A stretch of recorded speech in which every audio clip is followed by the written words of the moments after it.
Just want to say thank you, Rene, for sitting down and talking with me today. It's a pleasure.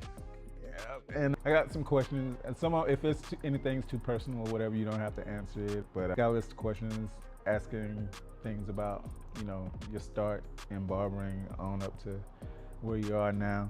And before we get started, I want everyone to know that you're a Cuban national, correct? Yeah. What was life like growing up in Cuba? Well, pretty much it was like a normal childness. I went outside to play. I did pretty decent.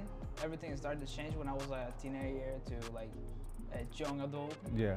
It's like when I started to realize like political things and economical things and all that. But it was pretty simple. Pretty simple. No hard times. That's good. When did you first start thinking about coming to America? I think all my life I've been thinking to America because since I was a kid, my auntie came to America. Then I started saying, oh, I want to be there. She started showing me things like, oh, we buy this for you, or look, we're here, then this is what we're doing. Oh, yeah. Okay. Then I was like, oh, I like that. What was one of the things that kind of really enticed you? What was one of the things that stood out that she sent to you? That, you say she sent pictures and stuff. I think right now, I already done pretty much almost I want to do. Still a lot of things I want to do. New things came with the time, Oh, okay, it's coming with time. Okay, I got you, I understand. So your aunt pretty much helped you make the leap to come over here. It is. By showing you the American dream, per se. Yeah. And you said you came through Miami first. What was that transition like culturally and professionally? All right, culturally, Cuba and Miami is like, Miami is kind of like Cuba, but a lot more developed. With more these great things we see, like a lot of supermarkets and a lot of big stores and cars and all the beautiful big things. City, yeah, it's like a big city. Cuba is a little bit more on the past. Is it country-like, or is it? It's not country-like. I grew up in a city, but it's not compared with a city in the U.S., Okay. And you said, and then from Miami, you ended up in Swainsboro, Georgia. What brought you from Miami to Swainsboro? I get in Swainsboro to work in a Mexican restaurant. Did you know somebody there already? No. So why Swainsboro? Good question. It was funny. One day we was like, oh, we're gonna hang out outside and we're gonna do some shopping and see all the little towns around, Yeah. Then I passed by Swainsboro, then I saw this Mexican restaurant named El Valle. Yeah, El Valle, okay. Then I say, oh, they might need somebody to work. Yeah. Then I pass by there and I say, hey, do you need somebody to work? Then the manager say, oh, just leave your name and your number, then we're gonna call you. Yeah. And I was like, they're not gonna call me. Yeah. But that same night they called me. That's what's up. Then I say, oh, why do I need to be working there? If you want to work, then you got no sleeping shoes, you in. Yeah. This is a question I gotta ask about that. What made you drive through Swainsboro to see that? Did you just hit the road and want to see what was out there? Yeah. So you drove from Miami all the way up to Swainsboro? No. I was living in Bartow. I moved from Miami to Bartow. Okay. In Bartow, Georgia, I was living with my auntie. Oh, okay. That I was got helping me up, like saving money, trying to find a job and everything. Yeah, okay, I got you. I understand. It was that little step in the middle. Okay. All right, that makes sense. What kept you focused during your transition to coming to America? What kept you motivated to succeed like you have? A lot of dreams. A lot of dreams, okay. A whole lot of dreams. And I want to ask you about your personal, if it's too personal. Go ahead. I understand. Okay, you have a girlfriend, a fiance. She's my fiance. We're almost married. Hey, that's what's up. Who is also Cuban, correct? Yeah, she's Cuban too. Did you meet her in Cuba or here in the States? We met back in Cuba. Did y'all come together? No, I came first. We spent like almost 2 years in distant relationship, hard times. Mm-hmm. In that 2 years, I tried to work a lot, save some money, then brought her to here. Okay, so you helped her get over it. That's what's up. Yep. How important has she been during your journey? Too much. Too much? It's just too important. She's like my reason to be now. Okay, hey, that's what's up. That's what every woman wants to hear. That's what's up. Have y'all set a wedding date or anything? Not yet. Not yet. Okay. Not yet. Well, soon. I want my invite. I'm putting that on camera. I want my invite. Cool, man.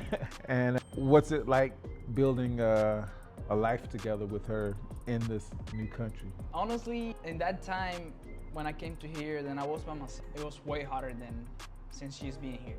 Like, she made my life way easier. That support system, kind of like your backbone, Yep. per se. That's what, and she keep you straight, narrow, She keep me more focused. focused. There you Yeah. go. That's what I mean to say. Yeah. She keep me way more focused than when I was before. Okay, that's what's up. So I'm pretty sure y'all two talk about long-term goals here in America. How does barbering fit into the future you're building with her? Barbering is part of my life. That's your second life. That's my second After life. her. Honestly, being a barber is like the best thing that could ever happen to me. I really love this, man. That's what's up. That's I what's up. honestly love this. It's like- And that's what I say all the time. If you want to be a great barber, you got to be a great barber. You know, just you got to stay focused and, Yep. and keep on. I know I don't have to preach to you because you're doing everything. All the advice that I've given you, you've utilized it and become successful off of it, and that makes me happy. So I'm proud of you. I'm super I really proud of you. appreciate that. That's why you're my first interviewee. I really appreciate that. Okay. When did you first start cutting hair? Ooh, long time ago. Yeah, the first time I started cutting hair when I was 16. I started learning when I was 16. Okay. Did somebody in particular teach you or was My trying barber. to show you? Your barber was My showing? barber. Okay. His name is Rafa. I never Rafa? gonna forget him. He's Oh, like, yeah. Is he still over there or he's in Miami actually. he's in Miami now? He's still cutting hair? I don't know. You know? I lost contact with him after a while. Who first inspired you to pick up the clippers? My barber. Your barber? Yeah, Rafa. Every time I was there, I was doing too many questions, and I think he get tired of me. Then he said, "Do you want to learn?" I was like, "Yeah, that's what I'm trying to tell, but I don't want to say." That's what's up. Hey, that's how you learn though. You gotta keep bugging whoever you look up to and you see what they're doing and you did the right thing. Before I started cutting hair, he was my barber for 7 years. Yeah. It was. Oh. I was going to him like 7 years straight, and Wow. I was like, "Man, every time you get me right." Yeah. Every Right. time. Okay, that's what's up. From him too. What was the first haircut you ever didn't like, I should say? The first one. The first one? What kind of haircut was it? I was trying to do a fade. Oh yeah. I was trying to do a fade to my brother actually. Yeah. Then I grabbed the clippers. I only have like a hump cutting clipper, like Yeah. a hump set, a dentist shear. Dentist shears? Yeah, the one that have like Real small. the small thing in the Yeah. in the front. I know what you're talking about. That one, then what it was, then a comb. That's it. That was all I had. And that- Then I had no trimmers, no shaver, no nothing. Then I was trying to do a guard line, Yeah. so I grabbed my clipper, then I did. Oh wow. My brother's still having the scar there. You ain't know anything about setting the blade and stuff, Nope. huh? I Oh, did like, man. And that was all I scar- heard. I was like, oh my god. Did your brother let you cut his hair anymore after that? Yeah. Oh, okay. Once I get better. Like, you cut me, I'm still scarred. He's still having the scar. Oh no. How old is your brother? He's 1 year older than me. Oh yeah. Okay. And he's still in Cuba. Yeah, he's still in Cuba, Okay. fortunately. At what point did you realize barbering could change your life? Good question. I want to say when I started taking it serious, that barbering. And when did you take it serious? At the beginning, I was doing like, oh, I'm just gonna cut your hair to learn. I went to the military service. I did a lot of haircuts in the military service. I get out. I started like just with my friends, cutting hair to my friends and making some extra money, you know. Yeah. But like when I turned 19, I started taking the barbering more in serious. Then I say, oh, I really like this. I think I could live about this. Yeah. Okay. How old are you now? 25. 25. Okay. Yeah. So you've been cutting hair for 7 years. All right. Was there a moment you knew this profession was more than just a hustle? Because I say that because a lot of barbers, they see us, cutting hair and see how many people are waiting, and people be counting basically, and they're gonna find out how much we're charging per haircut, and they do the numbers themselves. So Yeah. when did you realize that this was a legit business instead of not just a hobby? I mean, it might be a hobby for some, but for a lot, it's their livelihood. When I started doing the numbers at the beginning, then like I say, I take this in serious. I made my own little studio. It was like a corner of my house. That was Yeah. my studio. Then I actually call it that. The corner. Yeah. Okay. I remember in a month I made like 5 times What my mom was making with a university career. Wow. Okay. And so that made you realize like, hey, this is This is the a way. real business. Like, Yeah. Okay. That's what's up. And you know that money does. You know, it's like, okay, wait a minute, I'm on to something. You know, Yeah. and then you're good at what you're doing, so it makes it easier to be a little more passionate about it and to take it. I think it's not about being good. It's more about I want to be good. Yeah. Because you cannot be the best. Sometimes you are like, I'm not good on this. Yeah. But if you say, oh, I'm not good on this, then you give up, you fail. Yeah. That's it. Every time. Every time. Every time. But if you say, I'm not good on this, but I want to be good on this, Yeah. you start relating things. Like then you say, oh, I want to learn, I want to get better on this. Then you prepare yourself, you improve yourself, and you get better. Yeah. Exactly. And it's consistently. Consistency. When you first came here, you were pretty adamant about working here in this barbershop, in JT's I did my barbershop. research. What did you see online that made you say, that's where I want to be? Well, I saw A lot of review. I saw a lot of people saying this is a great barbershop. I saw a lot of people saying this is a nice environment, nice people working in here. Then when I came here, I confirmed that. Yeah. It is Well, true. thank you. So it was the branding outside of the shop that you saw, like on Google. Google was where you found us. Yeah. All right. Actually, I didn't find it on Google. I passed by that road too many times when I was working in the company before here. Yeah. The pool The company. pool company. Yeah, I was cleaning pools too. I was passing by that road every time, Yeah. like almost twice a week. Yeah. Then I never saw the barbershop. And once we was in the red light, then I say, oh, there's a barbershop. Can stop by there one day. Yeah. Then I never had the time to stop. Yeah. But, so I started looking up on Google. Then I found all the reviews and all the good things about the barbershop. Awesome. That makes me smile. Because I mean, that's how our clients find us too. And you know, we stay Yeah. pretty busy, so I'm happy. So when you first walked in, what was your first impression? I saw everybody working. Everybody was busy. Janet received me like, Do you have an appointment? I'm like, oh. I was like, I'm so nervous. I was coming here looking for you. Then Janet received me like, do you have an appointment? I was like, no. I came looking for you too. That sounds just like, yeah. But yeah, that's awesome though. You know, at least you got the experience and see that we were busy right from the jump. Mhm. So that's why I try to tell everybody, I'm like, we stay busy, no matter what, sign or no sign, we stay busy. And we give good, consistent haircuts every time. So, and we like the family environment. So you Yeah. know, That's what. another thing I really like from this place. Like everybody is like super close. Yep. We're Everybody close to gets each other. along. like a little family. What do you think separates a good barber from a great barber? Details. Who? The details. The details. Pay Do you- attention to the details. Listen to your customer. Keep your station clean. Disinfect your clippers. Like And keep the Details. shop clean. exactly too. Keep the whole entire shop clean. And Grab the damn broom and sleep. yeah. Like, hey, blow your hair out. Let's go and get it in one sweep. Yeah. You know, and I like the teamwork that we have in here. Everybody looks out for one another, so that's Mhm. good to go. When a new client sits in your chair, what's your mindset? A client that you haven't had before, you got a new client just off. We got an opportunity to have a new client, like consistency client.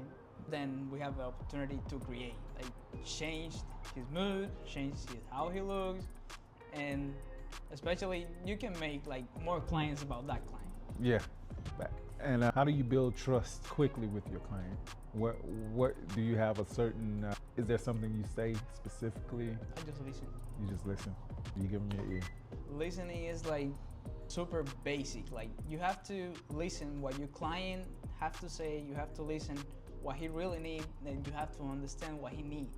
A lot of barbers nowadays like, oh, I think that this is gonna look good on him. Then you just do it. You don't Yeah. ask him. Yeah. But so, I got you. at first, he can sit on the chair. Then you gotta ask him, oh, what do you want and what do you need? Yeah. Then you gotta understand what he needs. Like for example, oh, I got a big forehead, but I don't like it. Yeah. So you gotta find a way to cover that bill for him because that's what he needs. Yeah, true. And what do you do if the client doesn't know what he's talking about? Show me a picture. Show me a picture. If I don't get what he's trying to say, then he's I want to get a high taper, but I don't want a bag, blah, blah, blah. Just show me a picture, man. Show me a picture, please. How do you handle a situation when a client is not fully satisfied? I don't charge the haircut. Yep. If I don't see my client satisfied, I don't charge the haircut. You don't charge for the haircut. Yeah. And I'm pretty much the same way. Either either they pay me or they don't, whatever. It doesn't bother me. But if I know I screwed up, I'll tell them that you're gonna get a free haircut, whether it's this time or the next time. So I honestly think it's like, if you did something, you look at it, then you say, oh, I don't think it's right. You're gonna try to fix it.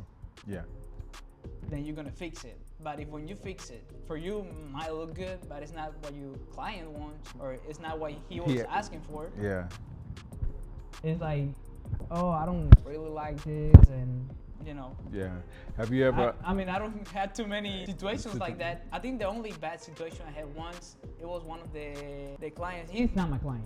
He just Yeah. came to me when the other barber wasn't here.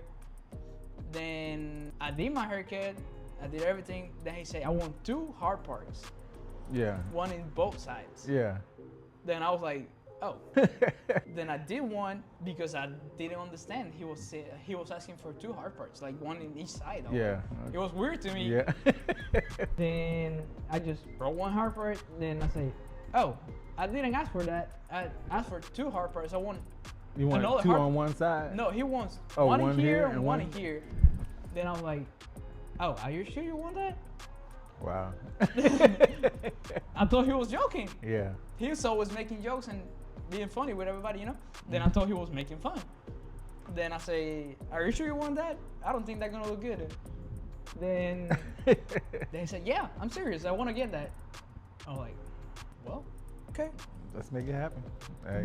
I did it. Then I say, you know what? I think it wasn't the best situation right here, so I'm not gonna charge for it. That's he what's just up. give me a hug. Do that. Gave you a hug. Yeah. Okay. Since being here, you've done everything that I've asked of you and more. Where does your work ethic come from? My work ethic, I think I picked from a lot of different barbers. I like to be professional. I like to stay everything clean. I like to listen to my customers. I Like to have more than just relationship barber customer. Yeah. I like to make my customers friends. Like I like to Gotcha. have A friendship. a friendship with my customers. Yeah. But y'all have a friendly business relationship. Mm-hmm. What motivates you daily? What motivates you? I think you might already answer this, but I'm gonna let you answer it. What motivates you daily, and what are your long-term goals in barbering? Let's skip the what motivates you daily. I know your fiance, she's there for you. She keeps you focused. Yeah, She's your motivation. it is. But with barbering, what are your long-term goals in barbering, and do you see yourself owning a shop one day? Definitely want to be a shop owner. That's one of my biggest goals. Like when I came to US, I was like, I want to become a barber. I want to have my own shop. Then I've been working in that way since I've been here. And where would you want to open your shop? To open a shop, not close to here. Not close. I mean, you could. Nah. I can't do that. I told you you can have this one. Nah. I wanna say like more to the other side of the city, like by Washington Road. Washington Road, like in the middle. Yeah, up Evans. I know Evans what you're talking- area, Martinez area. I got you. And it's barbershops starting to pop up everywhere, so it's a great opportunity for that because AI is taking a lot of jobs, and so I'm not gonna talk about so it. yeah, and so people are getting into the service industries now, so it's gonna get more competitive, Mhm. believe it or not. So that's why it's good that we have a great team here right now. So thank you. I think what we do cannot be replaced. It can't be replaced by AI or Yeah. robots or technology. Yeah, we can utilize it to help us streamline what we do, but AI can't. Human touch. Yeah, they don't have that human touch. Yep. What advice would you give to new barbers? To the new barbers, dream. Let's wait. Hold on. Let's say a new barber coming straight out of school, their first time in the shop. What advice would you give to them? Stay focused, stay on the way. Maybe it's not gonna be today, maybe it's not gonna be tomorrow, but you're gonna be successful. What advice would you give to other Cubans trying to chase opportunities here in America? America is a great country. It's fully of opportunities, and it honestly, I want to say, if you came to America to be an asshole, Yeah. go back. It's not the place. But if you want to came here to grow, to be success, and to follow your dreams, you can. You definitely can. Awesome. That's a great answer. That's a great answer. If someone sits in your chair for the first time, what should they expect? Great haircut and great experience. Great haircut, great experience, and that great consultation that you were talking about. Yep. And well, when you look at coming from Cuba to cutting hair in Evans, Georgia, what does that journey mean to you? When I look to my past, then I see how I am now, then how far I get. It's like, I honestly feel like super proud of everything. Yeah, and one question I meant to ask you, I know you still got your family in Cuba and whatnot. Do you mom support and my them grandma. from what you're doing here in America from barbering? Are you able to Yep. support them? First, when I was working, I was trying to send money, then helping, but I wasn't able to send too much because I was The kinda cost like, of living was, The cost of living is pretty high. Then I was like, I get my paycheck, I pay my rent, pay insurance, pay grocery shopping, gas, blah, blah, blah. yeah. Then at the end of the month, it was like $50. I mean, and that was when you was down in Miami, right? Down in Miami, I don't even have a job. Oh yeah. My auntie was supporting me there. So you didn't really get a job until you came to Parts Georgia. of Georgia, yeah. Okay. And then that was when things started blossoming from there. It was with the help of your aunt and your uncle. Yep. That's what's up. That was my biggest supporter when I was here. That's what's up. Well, I want to thank you for being in my Absolutely. first episode of In the Chair. And how can the audience find you? Do you have social media? Yes, I do. I do have Instagram, I do have TikTok, I do have YouTube Shorts. No, yeah. All right. Well, just so everybody know, I'll put his social media handles in Right here. Right here. But it'll be down in the description of this podcast. So go ahead and follow Rene the Barber. El Barbero de Cuba. Say it again. El Barbero de Cuba. Make sure that mic so they can. El Barbero de Cuba. Yep. There we go. What he said. You don't get it. But once again, thank you, and Absolutely, man. look forward to continue working with you, and I look forward to seeing you build your own shop one day. One day. All right. It's gonna Peace out. happen. Yes, sir. All right.